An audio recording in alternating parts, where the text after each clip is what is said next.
Hello everyone, welcome to cook some magic. आज मैं बना रही हूँ बहुत ही टेस्टी बिना बेक किए मिनटों में बनने वाले सूजी के बिस्किट कि जिसके आगे मार्केट के बिस्किट भी फेल है, और वो भी बिना अंडा, बिना मैदा, बिना मक्खन और बिना अवन। इसको बनाकर आप महीने भर तक स्टोर भी कर सकते हो। बहुत ही मजेदार रेसिपी है। वीडियो को पूरा देखना, स्किप मत करना। वीडियो पसंद आए तो लाइक शेयर करना और मेरे चैनल को सब्सक्राइब करना। तो सबसे पहले हम क्या करेंगे, यहां मैंने ये बाउल लिया है एक, इसमें मैं डालूंगी ये 1 कटोरी दूध। ये देखिए, उसके साथ ही मैं यहां ले रही हूं 1 कटोरी चीनी।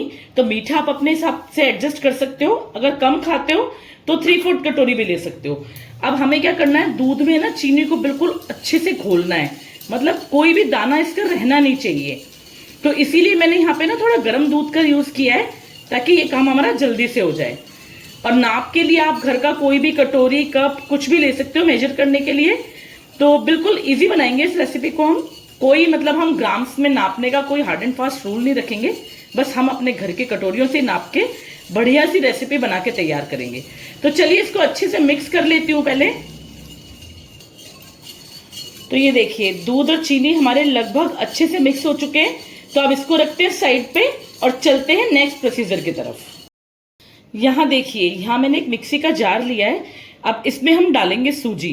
तो जिस कटोरी से मैंने दूध और चीनी नापे थे, उसी कटोरी से नाप के 2 कटोरी हम सूजी डालेंगे।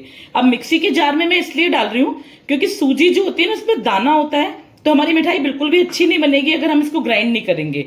तो हमें बिल्कुल अच्छे से इसको पाउडर बना के तैयार करना है। तो सूजी आप कोई भी ले सकते हो, मोटी या बारीक, जो भी आपके पास अवेलेबल हो, क्योंकि हमें उसको ग्राइंड करना है। तो चलिए इसको ग्राइंड कर लेते हैं पहले। तो ये देखिए, सूजी को हमने ग्राइंड कर लिया है। अब इसको एक बोल में निकाल लेते हैं। इसके साथ ही यहां मैं ले रही हूं गेहूं का आटा। ये मैंने लिया है आधा कटोरी। तो बिल्कुल भी मैदा का यूज नहीं करेंगे हम इसमें, गेहूं के आटे और सूजी से बनाकर ही हम हमारे बिस्किट तैयार करेंगे। उसके साथ मैंने लिया ये 1/4 कटोरी डेसिकेटेड कोकोनट। तो ये एक अच्छे से फ्लेवर के लिए इसको डालना बिल्कुल भी स्किप मत करना। अगर आप नारियल खाते हो तो बहुत ही अच्छा फ्लेवर आता है, और अगर आप नारियल नहीं खाते हो तो आप इसको स्किप भी कर सकते हो। साथ ही में मैंने लिया ये मिल्क पाउडर। ये 2 चम्मच मिल्क पाउडर है, इसको भी जरूर डालना। इसको डालने से क्या है ना, एक बहुत मावे वाला जो टेक्सचर आता है ना बिस्किट में, मतलब आपको बिस्किट भी लगेगा और मिठाई भी लगेगी, तो वो वाला फ्लेवर आता है। तो इसको भी बिल्कुल से स्किप मत करना। सारी चीज हमने डाल दी है इसमें। अब इसके साथ ही मैं इसमें डाल रही हूँ 3-4 इलायची। इसको मैंने फ्रेशली मतलब क्रश करके डाला है, पहले से निकली भी नहीं है, एक मजेदार से फ्लेवर के लिए। और साथ ही में मैंने लिए कुछ यहाँ नट्स, इनको मैंने ऐसे ही रफली चॉप कर लिया है। तो ये जो नट्स है ना, ये बहुत अच्छा फ्लेवर देंगे इसके अंदर। जो हमारी बिस्किट हम बना रहे हैं, इनमें एक क्रंचीनेस आएगी, एक नटीनेस आएगी। तो ये ऑप्शनल है, आपके पास है तो आप डाल सकते हैं, नहीं है तो कोई दिक्कत नहीं है। तो चलिए सारे को अच्छे से मिक्स कर लेते हैं पहले। बस ये देखिए, बस बढ़िया तरीके से, इस तरीके से। तो ये अच्छे से मिक्स हो गया है। अब यहां मैं ले रही हूं ये 1/4 कटोरी घी। तो ये देसी घी का यूज किया है मैंने। जिस कटोरी से सूजी वगैरह नापी थी ना, बस उसी कटोरी से 1/4 कटोरी घी लिया है मैंने। तो इसमें आप घी का यूज करना, बटर का यूज मत करना, क्योंकि घी से टेक्सचर बहुत अच्छा आता है और एक खस्तापन आता है। तो आज हम बिल्कुल भी कोई बेकिंग सोडा या बेकिंग पाउडर का यूज नहीं कर रहे हैं, सिर्फ घी से ही हम इनको एकदम खस्ता बना के तैयार करेंगे। तो घी भी डाल दिया इसमें। अब इसके साथ ही मैं डालूंगी जो हमने ये चीनी भिगोई थी ना, दूध के साथ चीनी घोली थी, बस ये वाला लिक्विड इसके अंदर डालना है धीरे धीरे करके। अब इसको डालने के बाद हम धीरे धीरे सारे को अच्छे से हल्के हाथों से मिक्स कर लेंगे। हमें कोई आटा नहीं गूंदना इसका, बस खाली इसको जोड़ना है इस तरीके से। ये देखिए, बस इस तरीके से सारा जितना लिक्विड है वो बिल्कुल, ये हमारा जो पाउडर है सूजी का और आटे का, इसमें अच्छे से मिक्स हो जाना चाहिए। और बिल्कुल लाइट हैंड का यूज कीजिए। ये देखिए, बस इस तरीके से इसको मिक्स करके बहुत ही मजेदार से हमारी रेसिपी बनके तैयार होती है। एक बार जरूर से बनाना आप, आपको मजा आ जाएगा खा के, इतनी टेस्टी चीज है ये। तो चलिए बस इसको ऐसे मिक्स कर लिया। अभी आपको लग रहा होगा कि बहुत सॉफ्ट है, खिला खिला सा है एकदम, लेकिन सूजी है हमारे पास तो वो करेगी काम। अब इसको देते हैं 5 मिनट का रेस्ट, फिर दिखाती हूँ आपको। तो ये देखिए 5 मिनट का रेस्ट हमने सूजी को इस मिक्सचर को दे दिया है और पहले कितना खिला खिला सा लग रहा था ना, अच्छे से बाइंड हो चुका है। तो अब हमें क्या करना है, थोड़ा सा इसको ऐसे मथ मथ के ना, मतलब ऐसे गूंद के इसको स्मूथ करना है। वो इसलिए करना है ताकि सूजी में एक अच्छा सा ग्लूटेन डेवलप हो जाए और जो हम रेसिपी बना रहे हैं हमारी मिठाई बिस्किट हमारे, तो वो कढ़ाई में जाके ना फटेंगे नहीं, बस इसलिए। तो इसको अच्छे से बढ़िया तरीके से एकदम स्मूथ कर लेना है। ये देखिए, तो ये देखिए सारे डो को कम से कम मैंने 3 से 4 मिनट तक बिल्कुल गूंथ गूंथ के अच्छे से स्मूथ कर लिया है। अब हम क्या करेंगे, थोड़ा थोड़ा पोर्शन लेके ना इसका छोटा छोटा, बिल्कुल साइज अपने हिसाब से छोटा बड़ा जो आप रखना चाहो, बस इस तरीके की ये गोलियां बना के ना इनको थोड़ा सा फ्लैटन कर देंगे। फ्लैटन करने के लिए मैं इसलिए कह रही हूं क्योंकि इसको ज्यादा मोटा नहीं रखना है। अगर ज्यादा मोटा रखेंगे तो हो सकता है ये अंदर से कुक ना हो ढंग से, तो हम थोड़ा सा इसका छोटा साइज ही रखेंगे और थोड़ा फ्लैट साइज। तो बस ये देखिए इस तरीके की गोलियां बना के हमें प्लेट में रखते जाना है।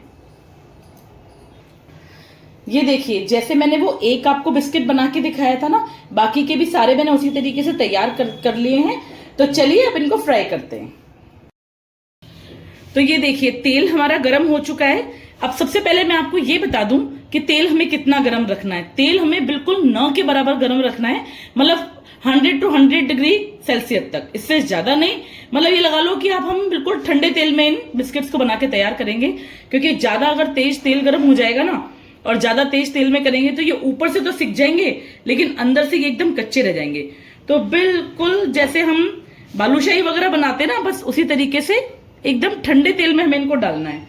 ये धीरे धीरे अपने आप सिक के ऊपर आ जाएंगे।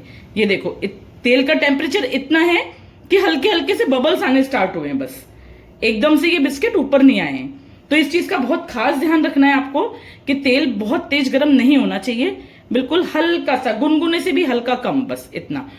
और सेकंड चीज ये है कि आपको ये थोड़े थोड़े डालने हैं, मतलब एक के ऊपर एक ओवरलोड नहीं कर रहे हैं, जैसे अपन नमक पारे बनाते हैं उस तरीके से नहीं, ऐसे थोड़े थोड़े डाल के, ताकि इनको कुक होने के लिए, इनको फूलने के लिए थोड़ी जगह मिले, बस इस तरीके से। तो अभी बिल्कुल नहीं छेड़ेंगे इनको, हम थोड़ा सा इनको कुक हो जाने देते हैं, फिर दिखाती हूं आपको। तो ये देखिए ये काफी हद तक कुक हो गए हैं। अब हमें क्या करना है, इसमें पहले करछी नहीं मारनी है, हल्के से इस तरीके से धीरे धीरे से ना तेल को हिलाना है, जैसे अपन गुलाब जामुन बनाते हैं उस समय हिलाते हैं ना, ताकि अगर थोड़ा बहुत भी नीचे चिपके हुए होंगे ना तो वो छुट जाएंगे बिल्कुल। और अगर एकदम से करछी मार देंगे ना तो ये बहुत डेलिकेट है, इस समय इनको टूटने का बहुत डर है। तो इसको बहुत ज्यादा हमें स्टर भी नहीं करना है, बहुत देखो हल्के हाथ से एकदम बिल्कुल लाइटली धीरे से टर्न करना है, बस इस तरीके से। ये देखो धीरे धीरे अपने आप ये कुक हो जाएंगे। बहुत ज्यादा हमें इसको ना ऐसे उल्टा पुल्टी बहुत ज्यादा नहीं करनी है।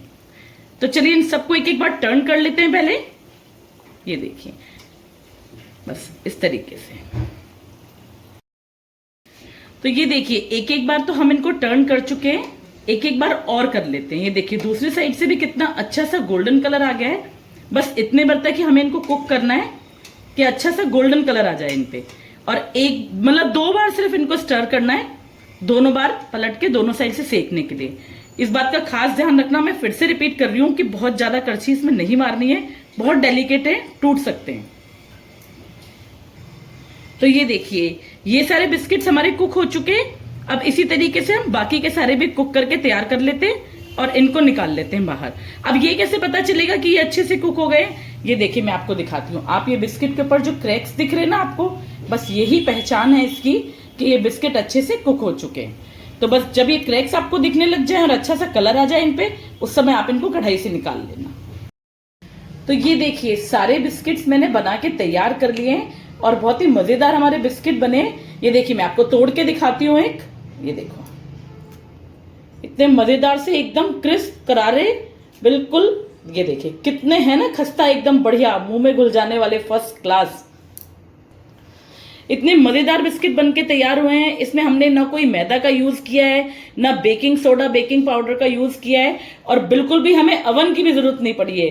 बस घर के बेसिक सामान से बढ़िया सी मिठाई बनके हमारी दिवाली की तैयार है। तो इस दिवाली पर इसको बनाना तो जरूर से बनता है, पक्का से बनाइए, क्योंकि इसको आप बना करके रख भी सकते हैं, 1 महीना कम से कम आप इसको स्टोर कर सकते हैं। तो ऐसा कुछ नहीं कि आपको सेम डे बनानी है, पहले से बना के रखो और एंजॉय करो अपने त्योहार को।